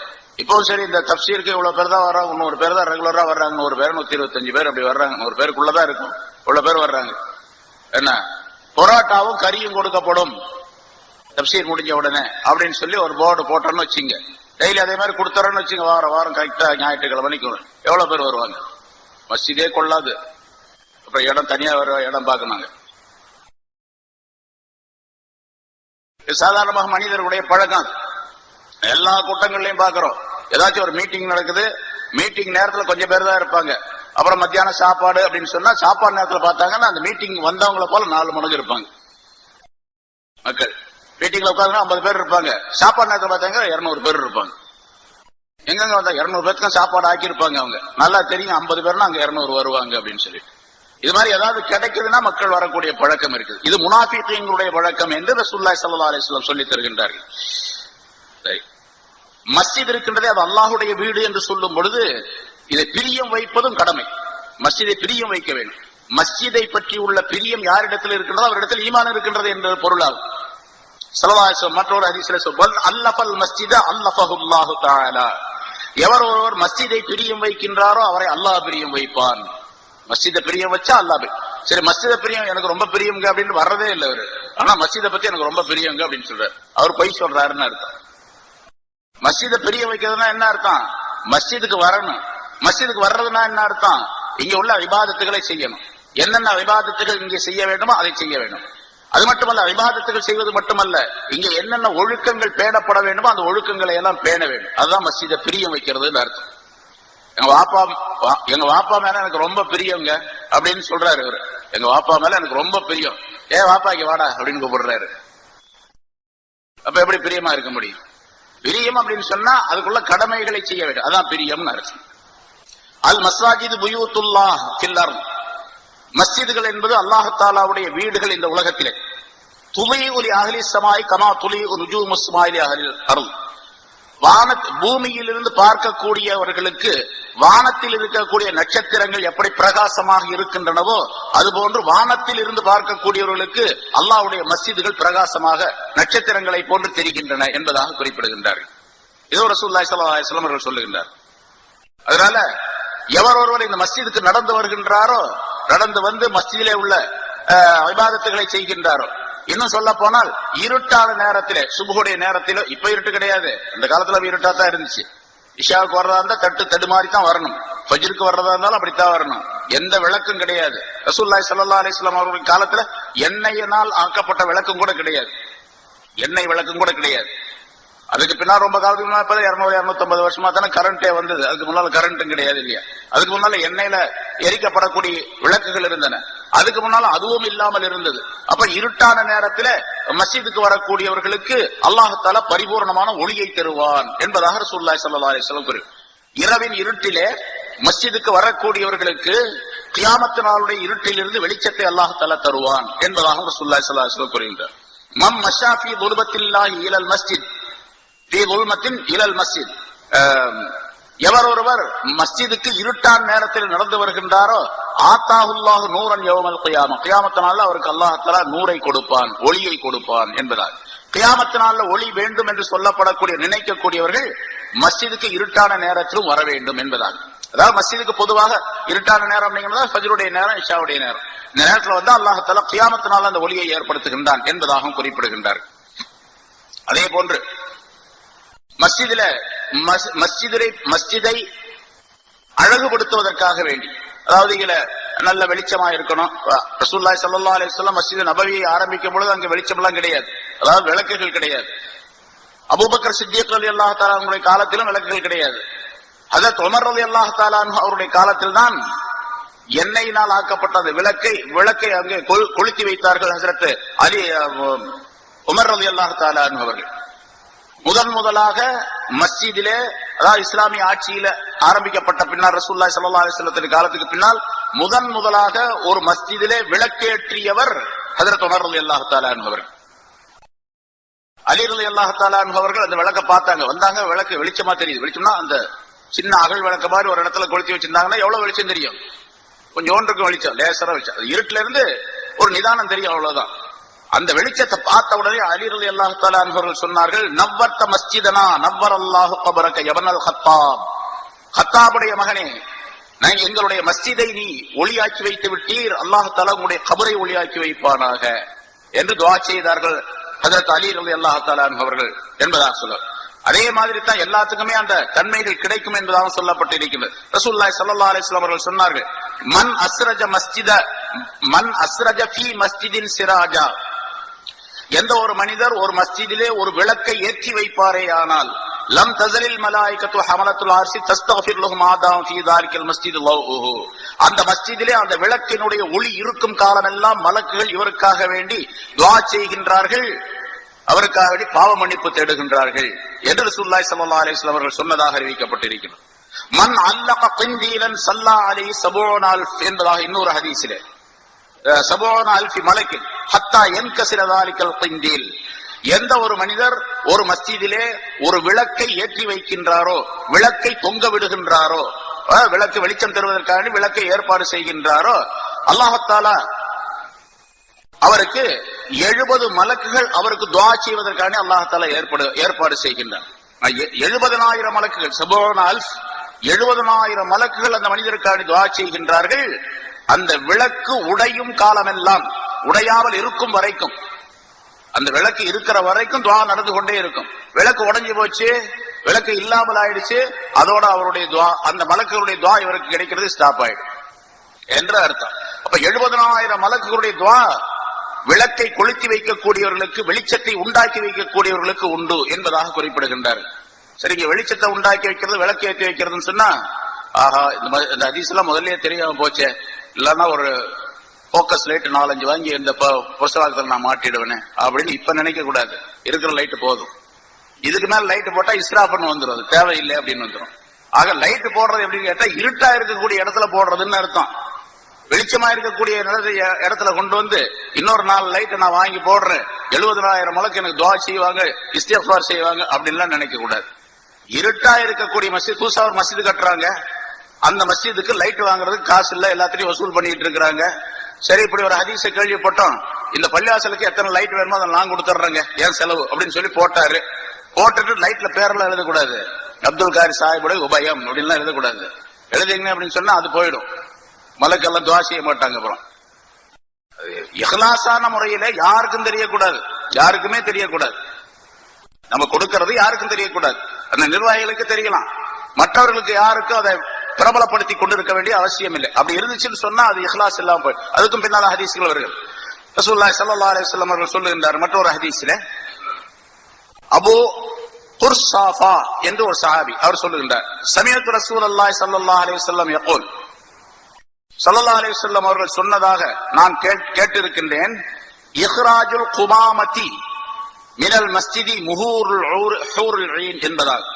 அதாவது மஸ்ஜிதுகளை சுத்தப்படுத்துவது, மஸ்ஜிதில் இருக்கக்கூடிய குப்பை கூலங்களை அகற்றுவது ஹூருல் ஈன் என்று சொல்லப்படக்கூடிய சொர்க்க கன்னியர்கள் இருக்கின்றார்களே அவர்களுக்கு மகராக அமைந்திருக்கின்றது என்பதாக ரசூலுல்லாஹி ஸல்லல்லாஹு அலைஹி வஸல்லம் சொல்ல நான் கேட்டிருக்கின்றேன் என்பதாக குறிப்பிடுகின்றார்கள். சொர்க்கத்திலே ஹூருல் ஈன் என்ற பெண்கள் திருமணம் செய்து வைக்கப்படுவார்கள் மூமின்களுக்கு, இல்லையா, சொர்க்கவாசிகளுக்கு, ஆண்களுக்கு. அந்த பெண்களுக்குரிய மகர் எதுவென்று சொன்னால் உலகத்திலே மஸ்ஜிதிலே கிடைக்கக்கூடிய குப்பை கூலங்களை அகற்றுவது, சுத்தப்படுத்துவது இருக்கின்றதே அது அவர்களுக்கு மகராக அமையும் என்பதாக மற்றொரு ஹதீஸிலே ரசூலுல்லாஹி ஸல்லல்லாஹு அலைஹி வஸல்லம் சொல்லி காட்டுகின்றார். இப்படி ஏராளமான விளக்கங்கள் இருக்கின்றன. அதற்கு சுலைமான் அலைஹிஸ்ஸலாம், நபி சுலைமான் அலைஹிஸ்ஸலாம் அவர்கள் அந்த பைத்துல் முகத்தஸை கட்டினார்கள். பைத்துல் முகத்தஸை கட்டிய பின்னால அவர்கள் 700 விளக்குகள் அந்த மஸ்ஜிதை வெளிச்சப்படுத்துவதற்காக வேண்டி 700 விளக்குகளை அங்கே அமைத்தார்கள். ஒவ்வொரு விளக்கும் தங்கத்தினால் செய்யப்பட்டவை, தங்கத்தினால் செய்யப்பட்ட 700 விளக்குகள். விளக்குனா அந்த எண்ணெய் ஊத்தி கொளுத்தி, அந்த காலத்துல ஜெய்தூன் எண்ணெயினால விளக்கு எரிப்பாங்க. அந்த எண்ணெயை ஊத்தி வைக்கக்கூடிய அந்த பாத்திரம் இருக்கின்றது, அது தங்கத்தினால் செய்து வைத்தார்கள். அதை தொங்க விடுவதற்காக சங்கிலி செஞ்சாங்க. அந்த சங்கிலி வெள்ளியினாலானது. வெள்ளி சங்கிலிகளால் தொங்கவிடப்பட்ட தங்க விளக்குகள் 700 அந்த மஸ்ஜிதிலே, மஸ்ஜித பைத்துல் முகத்தஸிலே அவர்கள் ஏற்படுத்தி வைத்தார்கள் என்பதாக சொல்லப்பட்டு இருக்கின்றது. ஆக மஸ்ஜிதில விளக்கு இல்லாத இடத்துல இருட்டா இருக்கக்கூடிய இடத்துல இருட்டை போக்குவதற்காக நீ வேலை செய்தால், இஹ்லாஸான முறையில இருந்தால் அல்லாஹ் தஆலா நம்முடைய கபருடைய இருட்டை போக்கி வைப்பான், ஆகிரத்தில் ஒளியை தருவான் மஹ்ஷர் மைதானத்திலே என்றெல்லாம் இந்த ஹதீஸின் மூலமாக விளக்கப்படுகின்றது. அதே போன்று மஸ்ஜித் கட்டுமானம் இருக்கின்றது, அது நிறைய கேள்விப்பட்டிருப்பீங்க.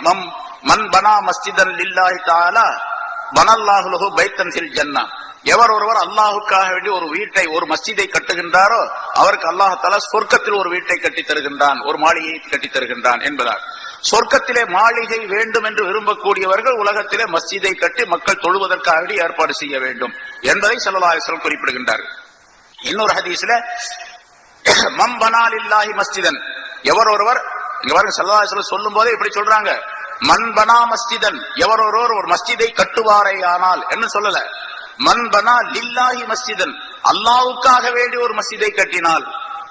அப்ப இஹ்லாஸ் வேணும். இறையில்ல கொடை வள்ளல் அப்படின்னா போடுறதுக்காக கட்டக்கூடாது. மஸ்ஜித் கட்டி கொடுத்தாரு ஆஜியார் ரொம்ப நல்லவரு அப்படின்னு மேடையில போடுறதுக்காக வேண்டி நிறைய நடக்குது. அப்படித்தான் நடக்குது. ஒரு மஸ்ஜித் கட்டுவாரு, அந்த மஸ்ஜிதிலே திறப்பு விழா நடக்கும். அந்த திறப்பு விழாவில் யார் கட்டி கொடுத்தாரோ அவரை பாராட்டாதான் ஆளுகளே இருக்க மாட்டாங்க. அவரை பாராட்டி பத்திரங்கள் எல்லாம் வழங்கப்படும், அவருக்கு பொற்கிளி தரப்படும், அதாவது கேடயம் தரப்படும், அவருக்கு பாராட்டு பத்திரங்கள் வழங்கப்படும், அவர் அப்படி இப்படின்னு சொல்லி நிறைய புகழ்வாங்க. இந்த புகழ்ச்சிக்காக வேண்டிதான் அவர் கட்டி கொடுக்கிறார். கட்டி கொடுத்தா இதெல்லாம் கிடைக்கும் அப்படின்னு சொல்லி அப்படி இருக்கவே கூடாது. எந்த விதமான உலகத்தினுடைய ஆதாயங்களும் எதிர்பார்க்காமல், யாருடைய பாராட்டையும் எதிர்பார்க்காமல், பாராட்டை இருக்கக்கூடாது என்ற நிலையிலே ரியா சும்ஆ என்பதாக சொல்லப்படும். அடுத்தவர் பாராட்ட வேண்டும் என்பதற்காக வேண்டியோ, அடுத்தவர் பார்த்து அதை மதிக்க வேண்டும், மெச்ச வேண்டும் என்பதற்காக வேண்டிய இல்லாமல் அல்லாஹ்வுக்காக வேண்டி, மன் பனா லில்லாஹி மஸ்ஜிதன், எவர் ஒருவர் அல்லாஹ்வுக்காக வேண்டி ஒரு மஸ்ஜிதை கட்டுவாரேயானால், வலவ் கமஃஹஸி கதாத்தின் லிபைதிஹா, ஸல்லல்லாஹு அலைஹி வஸல்லம் மற்றொரு ஹதீஸிலே இப்படி சொல்லுகின்றார்கள்.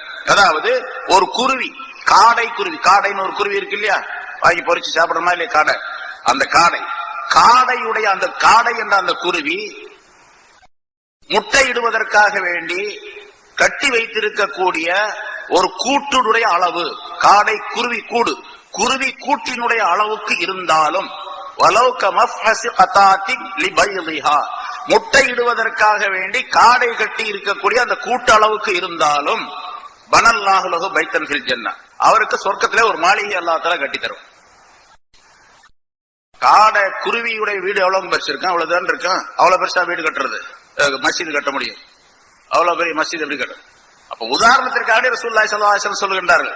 இதை வேறொரு ஹதீஸில் சொல்லுகின்றார்கள், ஒரு மஸ்ஜிதை ஒரு மனிதன் கட்டுகின்றார், அதுல எந்த அளவுக்கு உதவி செய்தாலும் சரி, எந்த அளவுக்கு உதவி, ஒரு காடை குருவி கூட்டளவுக்கு அப்படின்னு சொன்னா என்ன அர்த்தம், ஒரு மஸ்ஜித் பூராத்தையும் கட்ட முடியல அவர்னால, அவர் என்ன செய்யறாரு, ஒரு 1000 செங்கல் வாங்கி கொடுக்கிறார், 500 செங்கல் வாங்கி கொடுக்கிறார், அல்லது அவரால் முடிஞ்ச காசு கொஞ்சம் இருக்குது, இப்படி எல்லாம் ஹதீஸ் கேள்விப்பட்டிருக்கிறோம், அல்லாஹ் தஆலாவிடத்துல சொர்க்கத்தில் நமக்கும் கொஞ்சம் இடம் கிடைக்கட்டுமே அப்படிங்கறதுக்காக வேண்டி ஒரு 2-3 பொருள் வாங்கி கொடுக்கிறாரு, ஒரு 10 ரூபாய் 50 ரூபாய் 100 ரூபாய்க்கு மஸ்ஜிதுக்காக வேண்டி இஹ்லாஸான முறையில.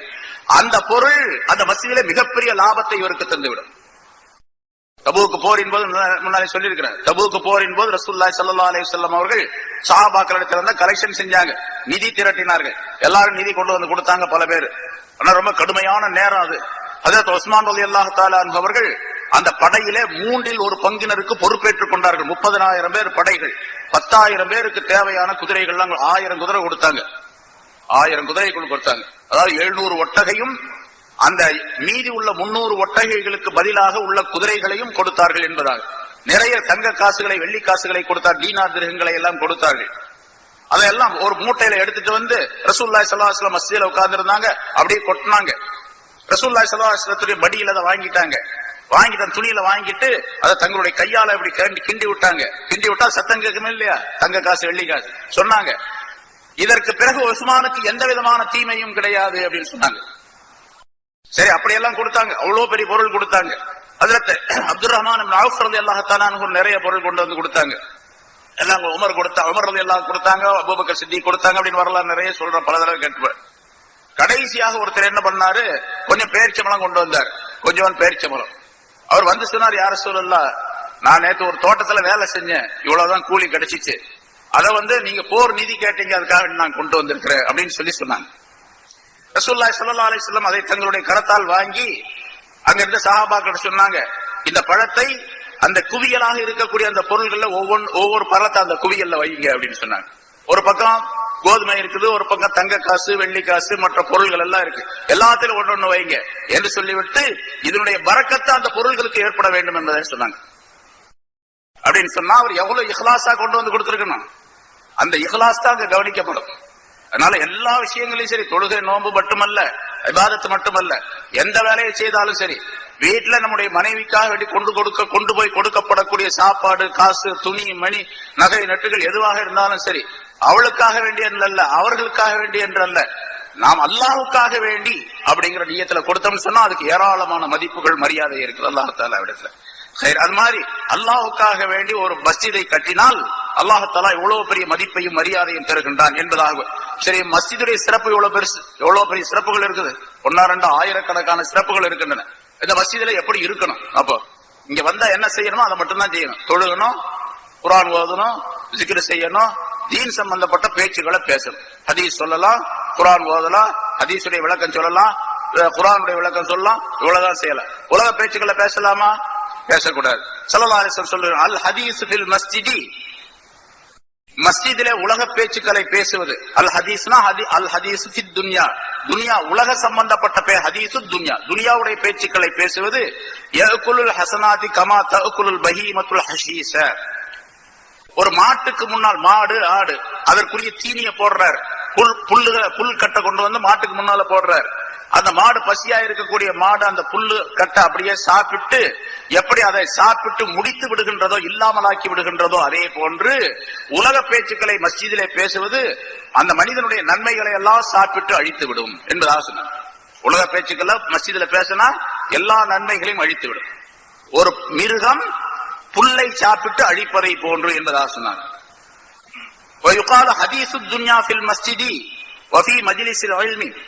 மஸ்ஜிதில் மட்டுமல்ல, இன்னும் சில இடங்கள் இருக்கின்றன, அதையும் ரசூலுல்லாஹி ஸல்லல்லாஹு அலைஹி வஸல்லம் அவர்கள் சொல்லி காட்டுகின்றார்கள். உலக பேச்சுக்களை மஸ்ஜிதிலே பேசுவதும், இல்முடைய மஸ்ஜிதிலே, இல்முடைய மஜ்லிஸிலே, ஒரு இல்முடைய பேச்சு, இல்முடைய இடம் நடந்து கொண்டிருக்கின்றது, இல்முடைய பாடம் நடத்தி கொண்டிருக்கின்றார்கள், அல்லாஹ் தஆலாவுடைய இல்மு சம்பந்தப்பட்ட குர்ஆன் ஹதீஸ் சம்பந்தப்பட்ட இல்மு அறிவு நடந்து கொண்டிருக்கின்றது, பேச்சு. பக்கத்துல உட்கார்ந்து இன்னொருத்தர் பேசிக்கிட்டே இருக்கிறார், உலக பேச்சுக்கள் 2 பேரும் உட்கார்ந்து பேசிக்கிட்டே கிடக்குறாங்க. அப்படி நிறைய நடக்குது, நம்ம பார்க்கணும். இங்க பயான் நடக்குது, அங்க அவங்க பாட்டுக்கு அவங்க கதையை பேசிட்டு இருக்கிறாங்க. இப்படி வஃபி மஜ்லிஸில் இல்முடைய மஜ்லிஸிலே உலக பேச்சுக்களை பேசுவதும், வஇந்தல் மையித்தி, மையித்து கொண்டு போறப்படக்கூடிய மையித்து இருக்கக்கூடிய இடத்திலே உலக பேச்சுக்களை பேசுவதும், மையத்து இருக்கக்கூடிய ஜனாசா கிட்ட, கபரிஸ்தான்ல மையத்து தொழுகை நடக்கக்கூடிய நேரத்துல, மையத்து கொண்டு போகக்கூடிய நேரத்துல ஏதோ உலக பேச்சுக்களை பேசிக்கிட்டே போறாங்க. இதுவும் வஃபில் மகாபிரி, கபர்கள் இருக்கக்கூடிய இடத்துல உலக பேச்சுக்களை பேசுவதும், இந்த லகானி, வாங்க சொல்லக்கூடிய நேரத்தில் உலக பேச்சுக்களை பேசுவதும், இந்த திலாவத்தில் குரானி குரான் ஓதக்கூடிய நேரத்தில் உலகத்துடைய பேச்சுக்களை பேசுவதும் 30 வருஷத்துடைய நன்மைகளை அழித்துவிடும் என்பதாகவும் ரசூலுல்லாஹி ஸல்லல்லாஹு அலைஹி வஸல்லம் அவர்கள் சொன்னதாக குறிப்பிடப்படுகின்றது. எல்லாம் மிக தவறானது. அது பல ஹதீசுகளின் மூலமாக இந்த கருத்துக்களை எல்லாம் தனித்தனியாக ரசூலுல்லாஹி ஸல்லல்லாஹு அலைஹி வஸல்லம் அவர்கள் சொல்லி காட்டுகின்றார்கள். அதனால எந்த இடத்துல உலக பேச்சுக்களை பேசக்கூடாதோ அந்த இடத்துல பேசுவது மிகப்பெரிய குற்றம். அது குறிப்பாக மஸ்ஜிதிலே பேசுவது மிகப்பெரிய தவறு. பாவங்களை நன்மைகளை எல்லாம் அழித்துவிடும் என்பதாக குறிப்பிடுகின்றார்கள். அதே போன்று ஹஜ்ரத் இப்னு அப்பாஸ் ரலியல்லாஹு தஆலா அன்ஹு அவர்கள் ஸல்லல்லாஹு அலைஹி வஸல்லம் அவர்கள் சொன்னதாக அறிவிக்கின்றார்கள், மன் சமிஅன் நிதா பிஸ்ஸலாத்தி, மஸ்ஜிதுக்கு வருவதற்காக வேண்டித்தான் அழைப்பு கொடுக்கப்படுகின்றது, தொழுகைக்கு வர சொல்லி அதான் பாங்கு சொல்லப்படுகின்றது. எவர் ஒருவர் தொழுகைக்குள்ள அழைப்பை செவியேற்கின்றாரோ, பாங்கு சொல்லப்படுகின்றது கேட்கிறார், சும்மலம் யுஜிப், பிறகு அவர் அதற்கு பதில் சொல்லவே இல்லை, பாங்கு சொல்லி பதில் சொல்லவே இல்லை. பதில் சொல்றதுன்னா ரெண்டு விதமான பதில் இருக்குது. ஒன்று வாய் மொழியின் மூலமாக பதில் சொல்லுவது, இன்னொன்று செயலின் மூலமாக பதில் சொல்லுவது. வாய் மொழியின் மூலமாக பதில் சொல்லுவது, அவர் முஅத்தின் எப்படி பாங்கு சொல்லுகின்றாரோ அதே போன்று திருப்பி சொல்லுவது, அல்லாஹ் அக்பர் அல்லாஹ் அக்பர் லா இலாஹா இல்லல்லாஹ் கடைசி வரைக்கும். அது ரசூலுல்லாஹி ஸல்லல்லாஹு அலைஹி வஸல்லம். அப்படி ஒருவர் முஅத்தின் சொல்லக்கூடிய பாங்குக்கு அவர் சொல்லுகின்ற மாதிரியே பதில் சொல்லிவிட்டு ஹய்யா அலஸ் ஸலாஹ் ஹய்யா அலல் ஃபலாஹ் ரெண்ட தவிர அந்த இடத்துல லா ஹவ்ல வலா குவத்த இல்லா பில்லாஹ் என்று சொல்ல வேண்டும். இப்படி சொல்லிவிட்டு எனக்காக வேண்டி எவர் வசீலாவை தேடுகின்றாரோ, அல்லாஹும்ம ரப்ப ஹாதிஹி தாவத்தி தாம்மா என்ற இந்த துஆவை ஓதுகின்றாரோ அவருக்கு நான் ஷஃபாஅத் செய்வது வாஜிப் என்பதாக ரசூலுல்லாஹி ஸல்லல்லாஹு அலைஹி வஸல்லம் சொன்னார்கள். அப்படி தொழுகைக்காக வேண்டி பாங்கு சொல்லுவதை கேட்டு பிறகு பதில் சொல்லவில்லையோ, அதாவது துஆ செய்யவில்லையோ, பதில் சொல்லி துஆவும் செய்யவில்லையோ, இது வாய் மொழியின் மூலமாக சொல்லக்கூடிய பதில். இன்னொரு பதில் கால் நடையின் மூலமாக சொல்லப்படக்கூடிய பதில், செயல்பாட்டின் மூலமாக எங்க இருக்கின்றாரோ அங்கிருந்து சீக்கிரமாக மஸ்ஜிதுக்குள்ளே வந்து விட வேண்டும். இது இரண்டாவது பதில். ரெண்டு பதில் சேர்ந்தா தான் பதில்னு அர்த்தம். ஒன்ன மட்டும் செஞ்சாருன்னா அது பதில்னு அர்த்தமாக. என்ன சொல்ல போனா சிலர்கள் சொல்றாங்க, பாங்கு சொல்லும் போது அவர் பதில் சொல்லல, துஆவும் செய்யல, ஆனா கரெக்டா தொழ மட்டும் வந்துடுறாரு, பரவாயில்ல. அந்த ஒன்ன செய்யாத குற்றமாக இருந்தாலும் அது பெரிய குற்றமாக ஆகாது. பாங்கு கடத்தலோடு நிக்கிறாரு ஒருத்தர், பாங்கு சொல்றாங்க, ரொம்ப அமைதியாக இருந்து பாங்குக்கு பதில் எல்லாம் சொல்றாரு, துஆவெல்லாம் செய்யறாரு, எல்லாம் செஞ்சு போட்டு பள்ளியாசலுக்கு மட்டும் வர்றதே இல்லை, அங்கேயே இருந்துக்கிறாரு. அப்படின்னு இருந்தா இவர் பதில் சொல்லவே இல்லை அப்படின்னு அர்த்தம். அப்ப இங்க ரெண்டையும் சேர்த்துதான் அந்த பதில் அப்படின்னு. வலம் யுஜிப், அவர் பதில் சொல்ல, வலம் யத்தில் மஸ்ஜிதுக்கு வரவும் இல்லை. யுஸல்லி ஃபலா ஸலாத்துல, அவர் மஸ்ஜிதுக்கு வரல, பாங்குக்கு பதில் சொல்லவும் இல்ல, மஸ்ஜிதுக்கு வரவும் இல்ல, ஆனா தொழுகிறாரு, அவர் இருக்கிற இடத்திலே தொழுதுகிறார். இங்க இருந்து அவ்வளவு தூரமா போகணும், இங்கே தொழுதுக்கலாம் அப்படின்னு அங்கேயே தொழுதுகிறார். யுஸல்லி, அவர் தொழவும் செய்கின்றார் என்று இருந்தால் அவருக்கு தொழுகையே கிடையாது. தொழுகை கிடையாதுன்னா என்ன அர்த்தம் கேட்டா, அவர் தொழுகை செல்லாதுன்னு அர்த்தம் அல்ல, பரிபூர்ணமான தொழுகையாக எந்த தொழுகை ரசூலுல்லாஹ் அல்லாஹ் ரசூலும் சொன்னார்களோ அப்படிப்பட்ட தொழுகைக்குள்ள அந்த பலாபலன்கள் உரிய தொழுகையாக அது ஆகாது. அசல்லாஹ் ரசூல், அவர் அல்லாஹ்வுக்கு ரசூலுக்கு மாறு செய்தவராக ஆகிவிட்டார் என்றும் ரசூலுல்லாஹி ஸல்லல்லாஹு அலைஹி வஸல்லம் சொன்னார். ஆக தொழுகை சம்பந்தப்பட்ட மஸ்ஜித் சம்பந்தப்பட்ட விஷயத்தை அல்லாஹ் தஆலா குறிப்பிடும் பொழுது மஸ்ஜித் சம்பந்தப்பட்ட என்னென்ன வேலைகள் இருக்கின்றனவோ அவை அனைத்தையும் செய்ய வேண்டும் என்பதையும் அல்லாஹ் தஆலா இந்த ஆயத்தின் மூலமாக நமக்கு கோடிட்டு காட்டுகின்றான். அப்படிப்பட்ட தன்மைகளை நாம் அனைவரும் மஸ்ஜித் சம்பந்தப்பட்ட விஷயங்களிலே கவனமாக கடைபிடிக்க வேண்டும். அத்தகைய நல்ல பண்புகளை நம் அனைவருக்கும் அல்லாஹ் தஆலா தந்தருள்வானாக. வாஹிர் தஅவானா அல்ஹம்துலில்லாஹி ரப்பில் ஆலமீன்.